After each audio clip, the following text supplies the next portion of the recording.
जगह के उत्ते परमात्मा की बहुत मेहर आ ते जो भी आंदा ना वो झोली ही भर के ही जाता है।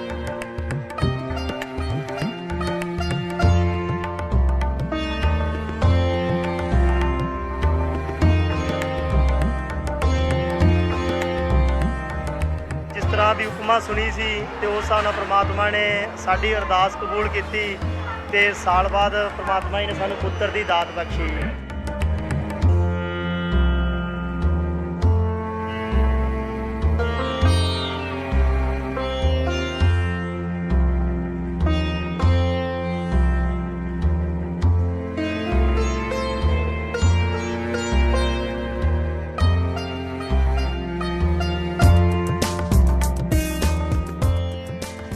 धार्मिक अस्थान ते जदों संगतां नतमस्तक होण पुजदियां ने तां अपनी शरधा अनुसार किसी भी तरह दा प्रसाद लै जांदियां। पर पंजाब दी इस गुरुआं दी नगरी विच सुशोभित अस्थान ते जिस दिन भी संगतां जुड़दियां उसे दिन गुरु घर दे अंदर पाथियां दे अंबार लग जांदे ने।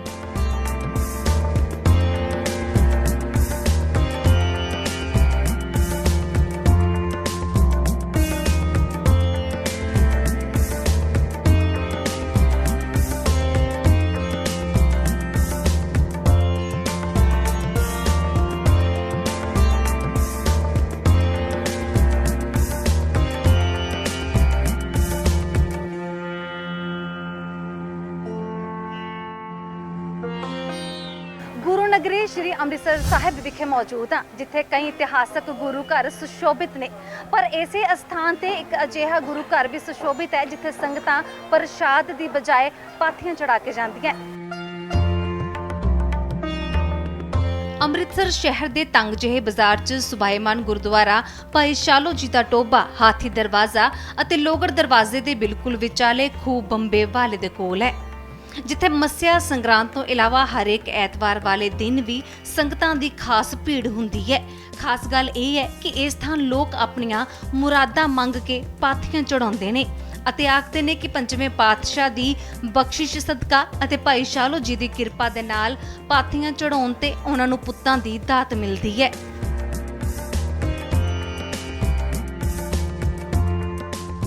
गुरु घर पहुंचे फिरोजपुर तो आए इन्हां श्रद्धालुआं ने दस्सिया कि उन्हां दियां 2 ਧੀਆਂ ਹਨ ਅਤੇ ਉਹ ਧੀਆਂ पा के भी बड़े खुश ने, पर परिवार दे कहण ते ਅਸੀਂ बाबा जी दे आए सी जिथों उन्हां नूं पुੱਤ दी दात मिली है।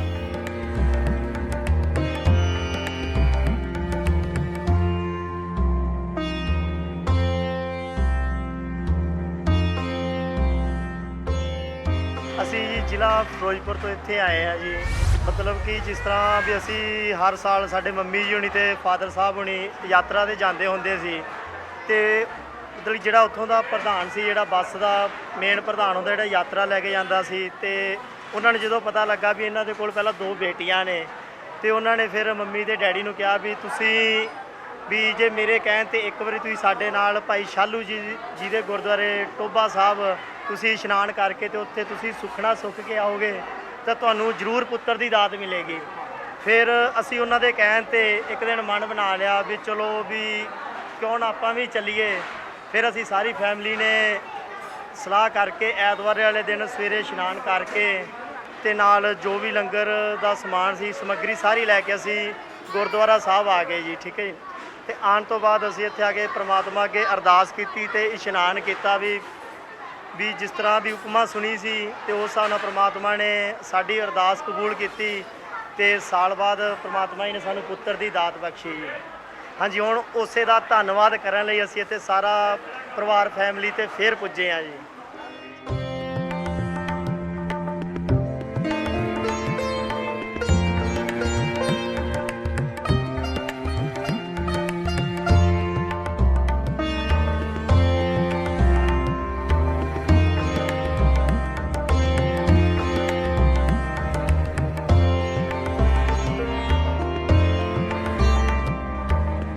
इस थां अजिहे होर भी कई श्रद्धालु मिले जिन्हां गुरु घर तो कई खुशियां पाईयां ने।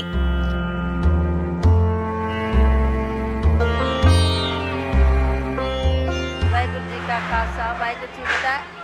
इस जगह के उत्ते परमात्मा की बहुत मेहर आ ਤੇ ਜੋ ਵੀ ਆਂਦਾ ਨਾ ਉਹ ਝੋਲੀ ਹੀ ਭਰ ਕੇ ਹੀ ਜਾਂਦਾ ਆ। ਮੇਰੀਆਂ ਆਪਣੀਆਂ ਖੁਦ ਦੀਆਂ 3 ਬੇਟੀਆਂ ਨੇ ਤੇ ਮੇਰੇ ਘਰ ਬੇਟਾ ਇਸ ਵੇਲੇ 21 ਸਾਲਾਂ ਦਾ ਹੋ ਗਿਆ। 3 ਬੇਟੀਆਂ ਤੋਂ ਬੇਟਾ ਮੇਰੇ ਘਰ ਹੋਇਆ। ਸਭ ਦੇ ਬੇਟੇ ਇੱਥੋਂ ਦੇ ਜਿੰਨੇ ਵੀ ਸੇਵਾਦਾਰ ਨੇ ਤੇ ਕੋਈ ਸ਼ੱਕ ਵਾਲੀ ਗੱਲ ਨਹੀਂ ਹੈਗੀ। ਜੋ ਵੀ ਆਏਗਾ ਉਹ ਝੋਲੀ ਭਰ ਕੇ ਹੀ ਜਾਏਗਾ। ਇੱਥੇ 3 ਵਾਰ ਨੇ, ਤੇਈਆ ਬੁਖਾਰ ਵੀ ਉਤਰਦਾ। ਜਿਨ੍ਹਾਂ ਦੇ ਬੱਚੇ ਸੁੱਕੇ ਨੇ, ਪਰਛਾਵਾਂ ਹੋ ਜਾਂਦਾ ਹੈ, ਉਹ ਬੱਚੇ ਮੋਟੇ ਹੁੰਦੇ ਨੇ, ਪੜੋਲੀ ਚੜਾਉਂਦੇ ਨੇ, ਮੋਟੇ ਹੁੰਦੇ ਨੇ। ਆਹ ਵੇਖੋ ਮੇਰਾ ਬੇਟਾ ਆਂਦਾ ਪਿਆ 20 ਸਾਲਾਂ ਦਾ, 20 ਸਾਲਾਂ ਦਾ। ਇਹ ਵੀ ਬੇਟਾ ਹੈ, ਇਹ ਵੀ 20-21 ਸਾਲਾਂ ਦਾ। ਕੋਈ ਸ਼ੱਕ ਨਹੀਂ ਹੈਗਾ।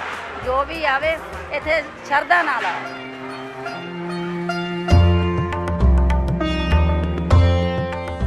ਵਾਹਿਗੁਰੂ ਜੀ ਕਾ ਖਾਲਸਾ, ਵਾਹਿਗੁਰੂ ਜੀ ਕੀ ਫਤਿਹ। ਇਹ ਉਹ ਸਥਾਨ ਹੈ ਬਾਬਾ ਜੀ ਦਾ ਜਿੱਥੇ ਮੁੱਦਤਾਂ ਤੋਂ ਸਾਡਾ ਪਰਿਵਾਰ ਆ ਰਿਹਾ ਸੀਗਾ। ਅੱਗੇ ਗਾਂ ਤੋਂ ਸਾਡੀ ਪੀੜ੍ਹੀ ਦਰ ਪੀੜ੍ਹੀ ਅਸੀਂ ਇੱਥੇ ਆ ਰਹੇ ਹਾਂ ਬਾਬਾ ਜੀ ਦੇ ਦਰਸ਼ਨ ਕਰਨ ਵਾਸਤੇ, ਇਸ਼ਨਾਨ ਕਰਨ ਵਾਸਤੇ, ਜਿੱਥੋਂ ਸਾਨੂੰ ਪੁੱਤਰਾਂ ਦੀ ਦਾਤ ਦਿੱਤੀ ਜਾਂਦੀ ਹੈ ਬਾਬਾ ਜੀ ਦੇ ਦੁਆਰਾ।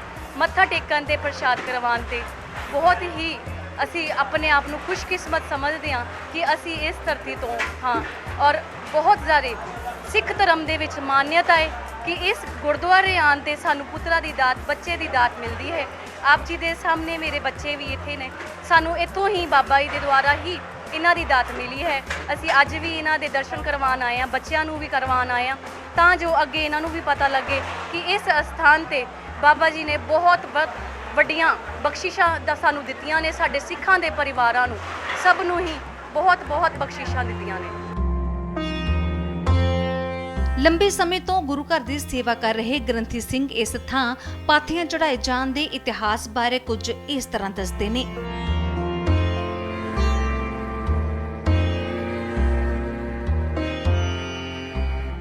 ਭਾਈ ਸਾਲੋ ਜੀ ਪੰਡੋਰੀ ਵੜੈਚ, ਜੋ ਕਿ ਮਜੀਠਾ ਬਾਈਪਾਸ ਦੇ ਨਾਲ ਵਾ, ਉੱਥੇ ਗਏ। ਉਸ ਪਿੰਡ ਦੇ ਵਿੱਚ ਉੱਥੇ ਵੀ ਇਹਨਾਂ ਦਾ ਅਸਥਾਨ ਬਣਿਆ।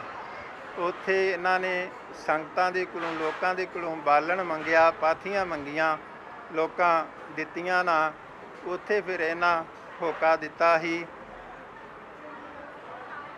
ਜਿਹੜਾ ਸਾਨੂੰ ਇੱਕ ਪਾਥੀ ਬਾਲਣ ਦਰਬਾਰ ਸਾਹਿਬ ਵਾਸਤੇ ਸਰੋਵਰ ਦੀ ਤਿਆਰੀ ਹੋਣ ਡਈ ਆ ਦਊਗਾ, ਉਹਨੂੰ ਗੁਰੂ ਰਾਮਦਾਸ ਜੀ ਦੇ ਘਰੋਂ ਪੁੱਤਰਾਂ ਦੀਆਂ ਦਾਤਾਂ ਮਿਲਣਗੀਆਂ। 5ਵੇਂ ਪਾਤਸ਼ਾਹ ਜੀ ਨੇ ਜਦੋਂ ਭਾਈ ਸਾਲੋ ਜੀ ਨੂੰ 5 ਬਚਨ ਕੀਤੇ, 5 ਵਾਰ ਦਿੱਤੇ, ਉਸ ਵਕਤ ਇੱਥੇ ਫਿਰ ਇਹ ਬਚਨ ਕੀਤਾ ਸੀ, ਭਾਈ ਸਾਲੋ ਜੀ ਹੁਣ ਪੁੱਤਰਾਂ ਦੀਆਂ ਦਾਤਾਂ ਤੁਸੀਂ ਆਪਣੇ ਕੋਲੋਂ ਦਿਆ ਕਰੋਗੇ। ਇਹ ਪਾਵਨ ਪਵਿੱਤਰ ਅਸਥਾਨ ਮਨ ਨੂੰ ਮੋਹ ਲੈਣ ਵਾਲਾ ਵਾ।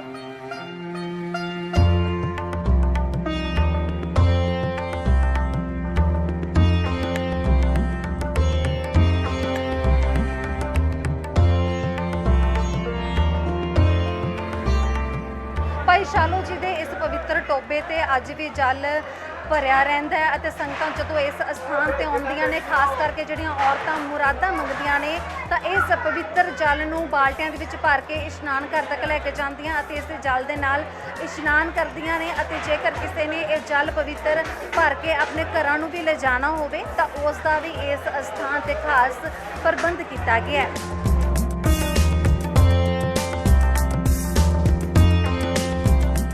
ਆਖਦੇ ਨੇ ਕਿ ਇਸ ਟੋਬੇ ਦੇ ਜਲ ਨਾਲ ਇਸ਼ਨਾਨ ਕਰਨ ਤੇ ਬੱਚਿਆਂ ਦਾ ਸੋਕੜਾ ਵੀ ਦੂਰ ਹੋ ਜਾਂਦਾ ਹੈ।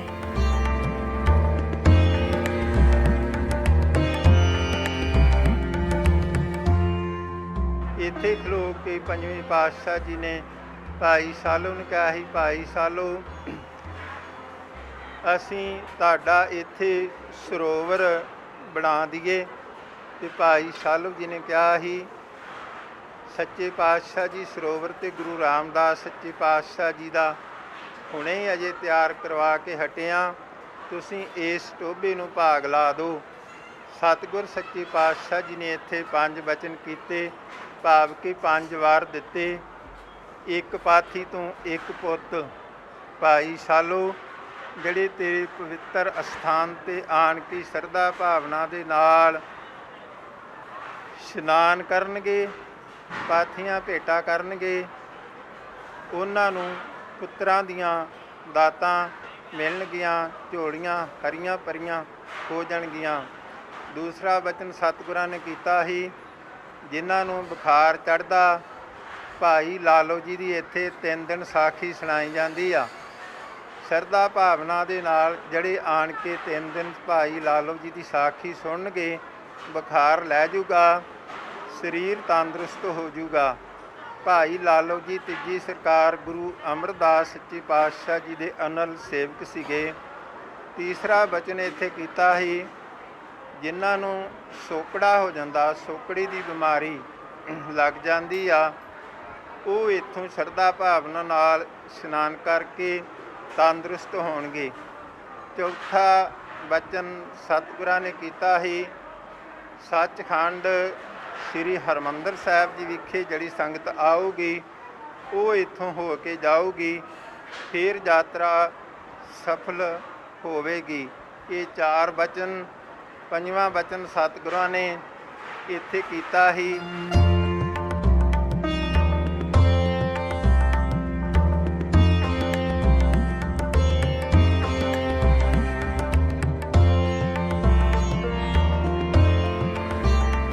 ਇਲਾਕੇ ਦੇ ਲੋਕ ਇਹ ਵੀ ਦੱਸਦੇ ਨੇ ਕਿ ਪਹਿਲਾਂ ਇੱਥੇ ਸਿਰਫ ਟੋਬੇ ਵਾਲੀ ਥਾਂ ਹੀ ਹੋਇਆ ਕਰਦੀ ਸੀ, ਪਰ ਕੁਝ ਸਮਾਂ ਬਾਅਦ ਇੱਥੇ ਗੁਰਦੁਆਰਾ ਸਾਹਿਬ ਦੀ ਇੱਕ ਸੋਹਣੀ ਇਮਾਰਤ ਉਸਾਰ ਦਿੱਤੀ ਗਈ, ਜੋ ਹੁਣ ਸੰਗਤਾਂ ਦੀ ਆਸਥਾ ਦਾ ਵੱਡਾ ਕੇਂਦਰ ਬਣੀ ਹੋਈ ਹੈ ਅਤੇ ਅੱਜਕੱਲ ਇਸ ਦਾ ਪ੍ਰਬੰਧ ਸ਼੍ਰੋਮਣੀ ਗੁਰਦੁਆਰਾ ਪ੍ਰਬੰਧਕ ਕਮੇਟੀ ਦੇ ਕੋਲ ਹੈ।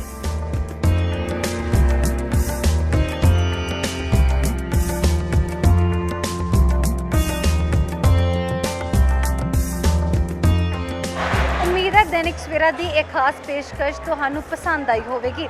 जल्द ही एक होर इतिहासक अस्थान दे नाल हाज़र होवांगे। कैमरामैन मुकेश दे नाल सुरुचि, श्री अमृतसर साहिब।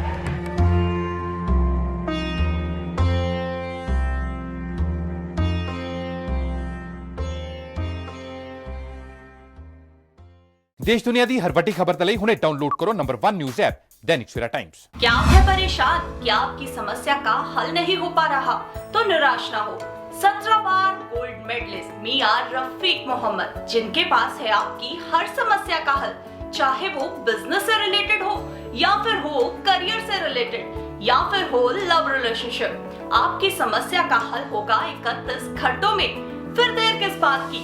स्क्रीन पे दिए गए नंबर्स के ऊपर कॉल करो और अपनी समस्या का हल जल्द से जल्द पाएं।